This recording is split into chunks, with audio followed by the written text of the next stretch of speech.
Hello lads and ladies, and welcome back for another video on the channel, back with some more League One content and reacting to the breaking news that Matt Bloomfield, as of midday today, is no longer Luton Town manager, being sacked after just 11 games of the Sky Bet League One season, suffering a 50 defeat in 11 matches. Bloomfield's time at Kenilworth Road is over after coming in January, signing a 3.5-year deal. I'll give my thoughts, who may be able to take over, some replacements, just a couple of names. If you could all give us a like on this video, that'd be appreciated. And over 70% who watch my League One and League Two content aren't subscribed. It's free to do so. We do a lot of League One and League Two overall content.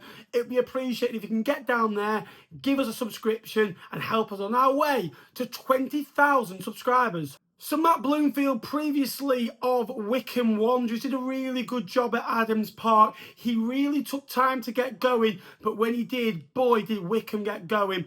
Up until January last year, Wycombe were in the top two, scoring lots of goals. Richard Kone was firing. They were getting goals from all over. They were great at home. They were formidable away from home. And they were on course to pit Wrexham towards that top two space to join Birmingham in the Championship for this year. They did lose their opening two matches of the season, away at Wrexham 3-2 and at home to Birmingham. But other than that, they were very, very consistent and one of the form teams in the division.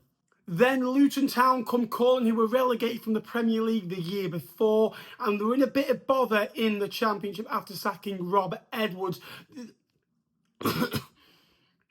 They were in a bit of bother after sacking Rob Edwards and needed a bit of momentum to get them out. Matt Bloomfield was the man. Bigger football club, bigger expectations, bigger transfer budget. He jumped on his high horse and left to join the Kenilworth club, to join the Kenilworth Road outfit. And for me, it was a great appointment on a 3.5-year deal. Young, firing, hungry coach. And he started a bit slowly. The aim was just to try and stabilise. He joined the football club 2 points above the relegation zone and just above that bottom three. And the aim was just keep us up this year, reset, go again and have a real go next year and get us, a side that is to be proud of. Because Luton, to be in the Championship is a good achievement. They really overachieved under Nathan Jones for many years. But the way they got out of the Championship to the Premier League, they realistically, in my opinion, overachieved and did so well. To beat Coventry City on penalty kicks at Wembley is a day that the Hatters fans will never forget. So for me, Luton Town being in the Championship is still one of those clubs that you still expect to be up there to compete, but maybe not as what they were. And they were struggling. But towards the end of the Championship, they started to pull some results together. They felt that Luton were going to stay in the division, and they only lost 2 of their last 11 going into the final day, but ultimately they got relegated. They started to pick up points at home, away from home, but the damage was done. They got relegated. The job in the summer was reset, sign a couple of players, reset as a football club, and go again. And they did sign some good footballers, and you do expect Luton to be in the top 6, top 10 race. However, 2 relegations back to back, that causes carnage. It causes a losing mentality at a football club. And Luton, to be fair, they have won games of football. They won 13 games. And for a side to win 13 games and get relegated, they haven't won 8 or 9. They won 13 and they've already won 5 this year. They won 6 in the Premier League. So they can find a result. But ultimately, Matt Bloomfield has lost his job. For me, Luton Town this season, a good season for Luton, even if it wasn't promotion, would be a top 10 year, score lots of goals, show promise, play with an identity, play with character, and play where you know you've got something. You think, this year might not be our year, but I can see something building. And ultimately, whenever I've watched Luton this year, against Wigan, they found a way to win, but it was by a fine margin. Wimbledon at home on the opening day of the year, they were very flat. They won that game 1-0. They're excellent away at Burton, don't get me wrong. But ultimately, in a lot of games they played this year, they edged through teams. They beat Doncaster. They haven't been firing away. They haven't been great. Shots on target, I think they're 14th. Expected goals, 13th in the division. And they're very flat to watch. They're not great. They're not in your face. They're not at you. And I can quite see why Luton have won 5 and they've lost 5, because they've got good players to win them plenty of football matches, but they might not have that next ingredient. When I watched Luton, I couldn't pinpoint what he wants to do. I think that he wants to be direct and try and go into a Naki Wells type of figure who isn't that type of striker, and there was no real plan B there. So I can see the reasoning. Would I have kept Bloomfield for a bit longer? I do. They're 3 points off the playoffs. They've won 5 games. The issue is their record against the top 4 sides. They've played all top 4 and lost all 4.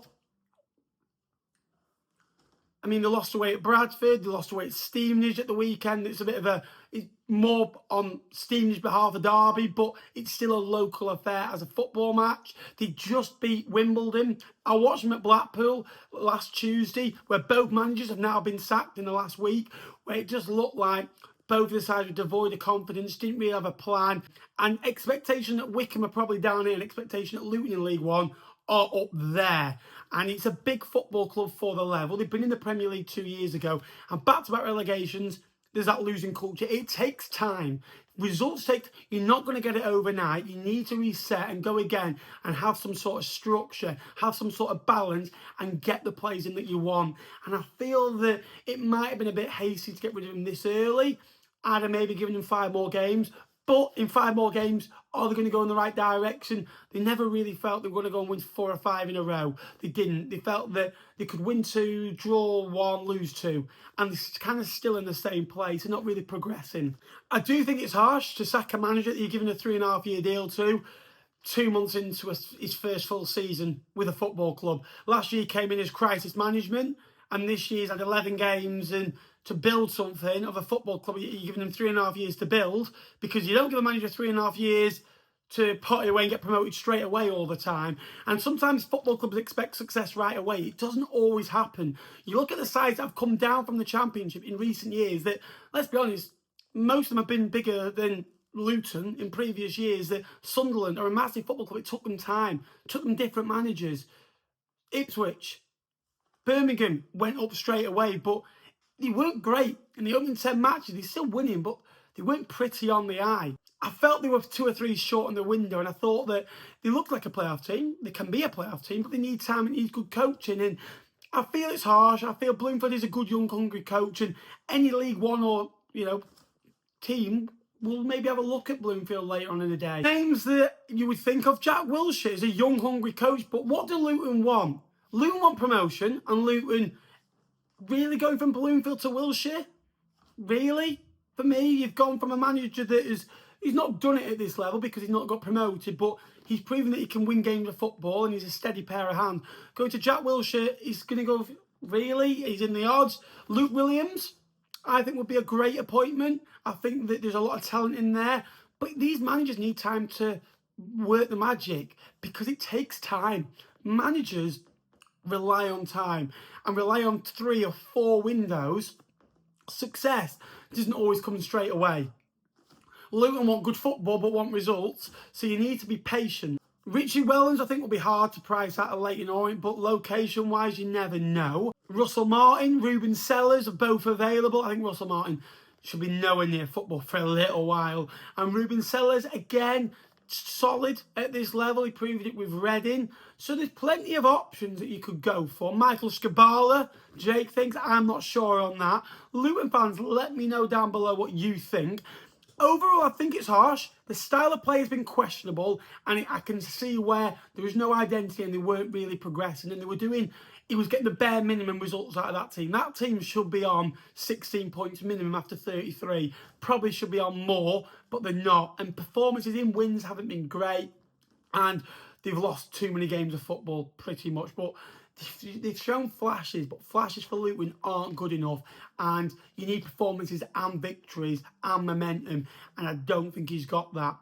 Matt Bloomfield sacked as Luton. We've got 3 managers now sacked in this division. Wycombe sacked Dodds, Blackpool sacked Bruce, and Luton sacked Bloomfield. A week ago, Bruce played Bloomfield in a managerial battle as Blackpool took on Luton at Bloomfield Road, and both a week later have been sacked.